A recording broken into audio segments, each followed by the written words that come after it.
everyone. My name is Ariane, and today's soup of the day is social injustice.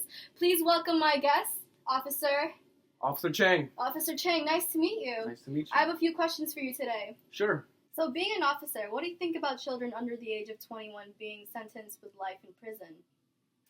Well, as an officer, I'm doing my job determining who is a threat to society, and those people are the ones who are processed through the system.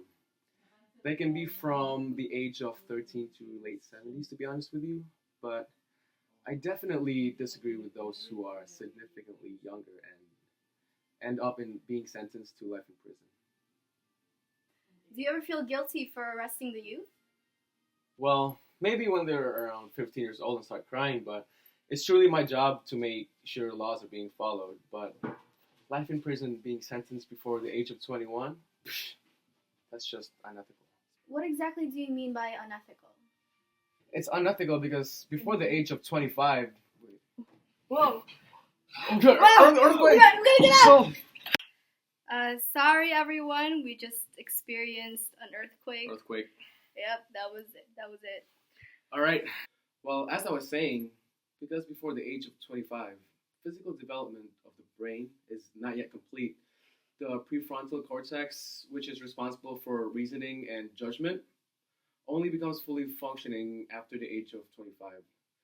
I just don't think it's ethical or fair for these kids behind bars where they develop maladaptive behaviors that serve to shape their personality as an adult.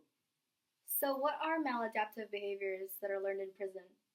Well, it's really violent there, so kids who don't actually have a naturally aggressive nature learn to adapt to their environment as a necessity for survival. They don't have a choice but to leave their sense of identity at the door. Wow, that's very disturbing. Yeah, and those who do leave as a different person. Our federal prison is where adolescents are sent when they commit first degree murder, and it's not a nice place to be. What do you mean?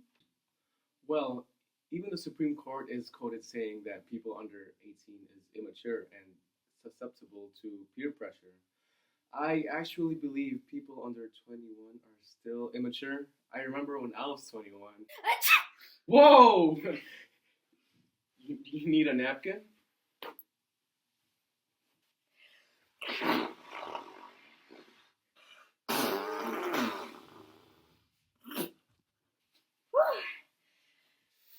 Well, anyways, young prisoners don't benefit from the system at all. I mean, how do you focus on improving yourself when your cellmate is threatening you every day? In prison, the goal is nothing but to survive. Actually, my idol Maslow, his hierarchy asserts that in order to fulfill self-actualization, you must first feel safe and have a sense of relatedness with your surroundings. That's not an easy thing to accomplish, being behind steel bars. You're absolutely right about that. Is there an age limit for the accused? Actually, in Alabama, children as young as 14 can actually be charged and convicted as adults in any alleged offense. Well, that doesn't seem right. Actually, the neighboring state of Florida sends more children into adult criminal court and into adult prisons than any other state. How many states actually allow this? The states that have no minimum age for life sentences, which are 14 of them. How many minorities are actually sentenced to life in prison? Well, according to the Equal Justice Initiative, there are at least 73 U.S. inmates who were sentenced to spend the rest of their lives in prison for crimes committed when they were 13 or 14.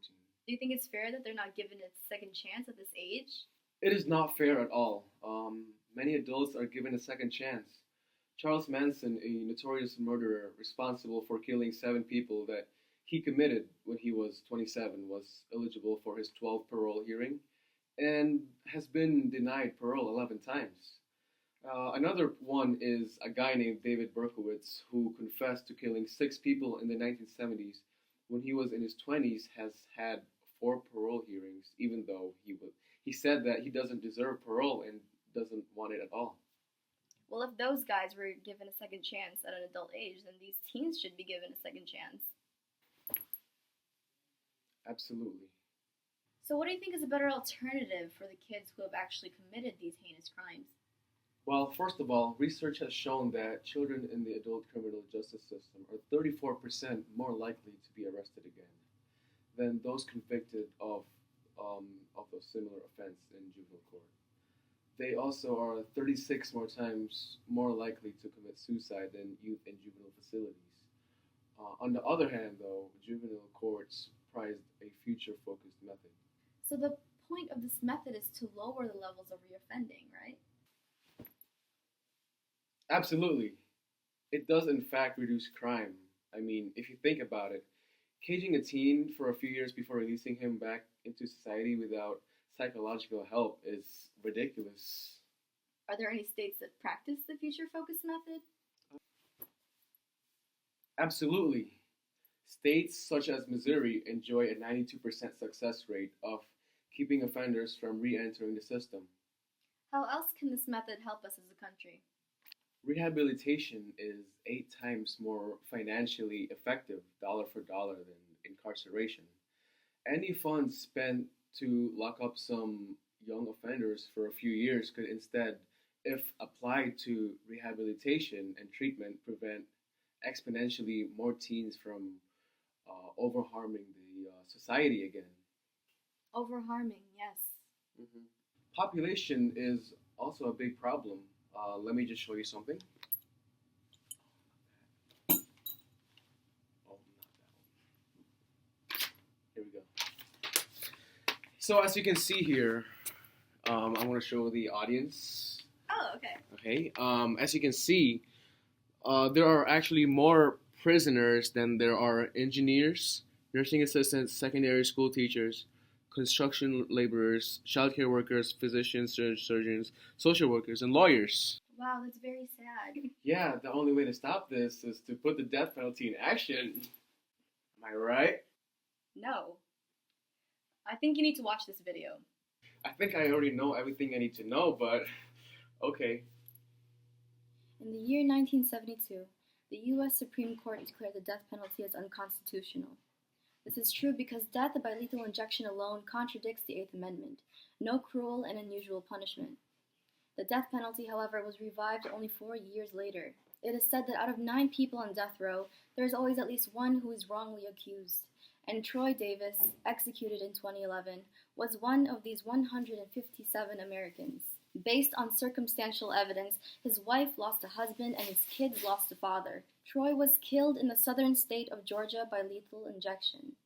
This process includes the administration of 3 drugs: sodium thiopental, pancronium bromide, and potassium chloride. But before I get into this, we first need to imagine ourselves in Troy's perspective. He was forced into a room with only a flat metal bed mounted in the center. This bed had arms that extended as if he was about to get crucified, but instead of rusty nails, his crucifix had leather straps that gripped his wrist, seized his ankles, and clenched his chest. But of course he was not alone. In the room with him were men wearing disposable gowns and protective masks, which is apparently a part of death penalty regulation, as if approved documents and established procedures vindicated his death. The first drug injected into Troy was sodium thiopental. Its purpose is to mentally incapacitate him by disabling the signal receptors in his brain, making it unable to receive nerve impulses. This is supposed to put him to sleep and render him completely unconscious, only sometimes it doesn't work. This means that when the second drug was administered, pancuronium bromide, there's a possibility that Troy was actually experiencing the entire process with unimpaired lucidity, only he could not show it. Pancuronium bromide is what hunters use to dip the ends of their arrows to completely paralyze their target. When injected into a human being, it does the same thing. It first affected Troy's chest, immobilizing his diaphragm until he could no longer breathe. As the drug's effects radiate throughout the rest of his body, he's losing a lot of oxygen, but unfortunately not enough to kill him. Potassium chloride is then injected into his veins. This is an agonizing chemical that triggers cardiac arrest. It only takes a few seconds for his heart to stop beating, but within those few seconds, while the legally permitted poison travels throughout his blood vessels, is an excruciating pain that Troy is not even physically capable to express. Troy Davis was a Black American wrongly accused of killing a white cop. He was executed in Georgia, and 75% of all executions taking place in this country is in the southern states. It's 20 times more likely for a defendant who is Black to receive the death penalty if their victim is white. Racism in America is alive and has manifested into the silent, systematic killing permitted by the federal government. As a community, we need to immerse ourselves in the crises that are not our own. We need to be proactive as individuals in gaining social awareness because ignorance and apathy is what sustains the digression our society is still enduring today. Well said, well said. Okay, thank you for joining me, Joseph.